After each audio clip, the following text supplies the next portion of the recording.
1 फरवरी की सुबह 11 बजते ही पूरे देश की निगाहें लोकसभा में वित्त मंत्री निर्मला सीतारमण द्वारा पेश किए जा रहे बजट पर लगी थी।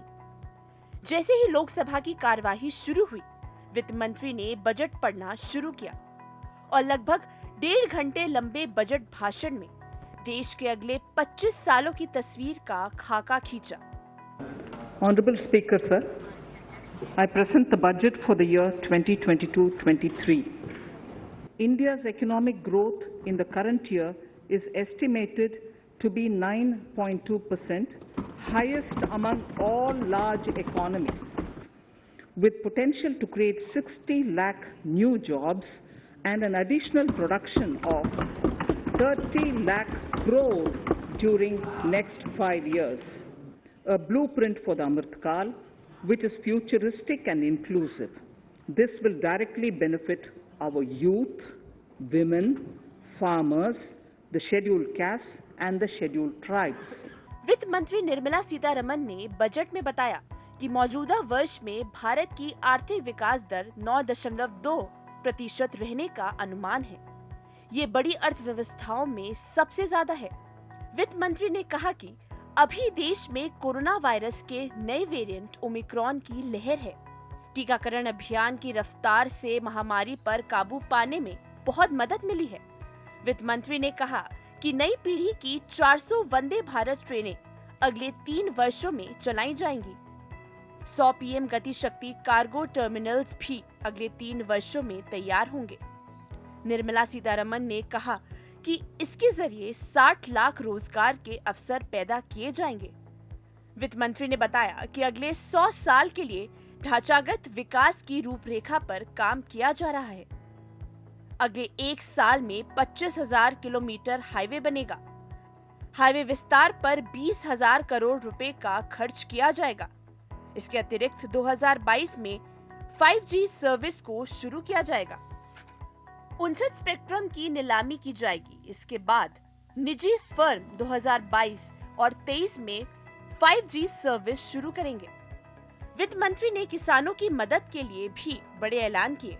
उन्होंने कहा कि एमएसपी पर रिकॉर्ड खरीदारी की जाएगी। गेहूं और धान की खरीद के लिए 2.37 लाख करोड़ रुपए की एमएसपी का प्रावधान सरकार करेगी। निर्मला सीतारमण ने कहा कि ऑर्गेनिक खेती को बढ़ावा दिया जाएगा। रासायनिक मुक्त प्राकृतिक खेती को भी बढ़ावा दिया जाएगा।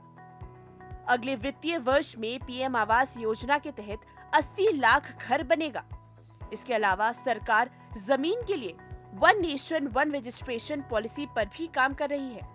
बजट में घरेलू उद्योगों की मजबूती पर भी जोर दिया गया है। वित्त मंत्री ने कहा कि छोटे और लघु उद्योगों को 2 लाख करोड़ रुपए की मदद दी जाएगी। बजट में डिजिटल एजुकेशन को बढ़ावा देने का ऐलान किया गया है। पीएम ई विद्या के 1 क्लास 1 टीवी चैनल कार्यक्रम को 12 से 200 टीवी चैनलों तक बढ़ाया जाएगा। ये सभी राज्यों को कक्षा 1 से 12 तक क्षेत्रीय भाषाओं में सप्लीमेंट्री शिक्षा प्रदान करने में सक्षम बनाएगा। वित्त मंत्री ने ऐलान किया कि नागरिकों की सुविधा बढ़ाने के लिए 2022-23 में ई पासपोर्ट जारी किया जाएगा। वित्त मंत्री ने कहा कि आजादी के 100 साल पूरे होने पर वर्ष 247 में देश की आबादी शहरों में निवास करेगी। इसके लिए जरूरी क्षमता विस्तार में राज्यों को मदद की जाएगी। हर घर नल से 5.5 करोड़ घरों को जोड़ा जाएगा। हर घर नल जल योजना के लिए 60,000 करोड़ रुपए आवंटित किए जाएंगे।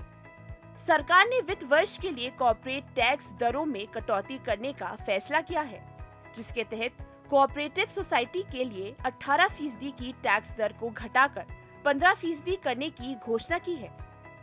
साथ ही सरचार्ज को 12% से घटाकर 7% करने की पेश की गई है। आईटीआर में गड़बड़ी हो जाए तो संबंधित आकलन वर्ष के बाद 2 साल के अंदर सुधार करने का मौका होगा। आम आदमी के लिए इनकम टैक्स स्लैब में कोई बदलाव नहीं किया गया है। वित्त मंत्री ने बताया कि आरबीआई द्वारा नए वित्तीय वर्ष में डिजिटल रुपी लॉन्च किया जाएगा। इसके साथ सरकारी कर्मियों के एनपीएस पर टैक्स छूट का दायरा बढ़ाया जाने का प्रस्ताव किया गया है।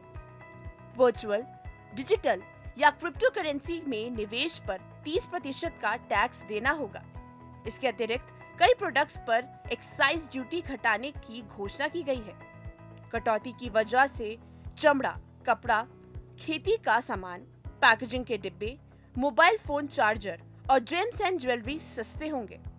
Bureau report, DD news, Lucknow.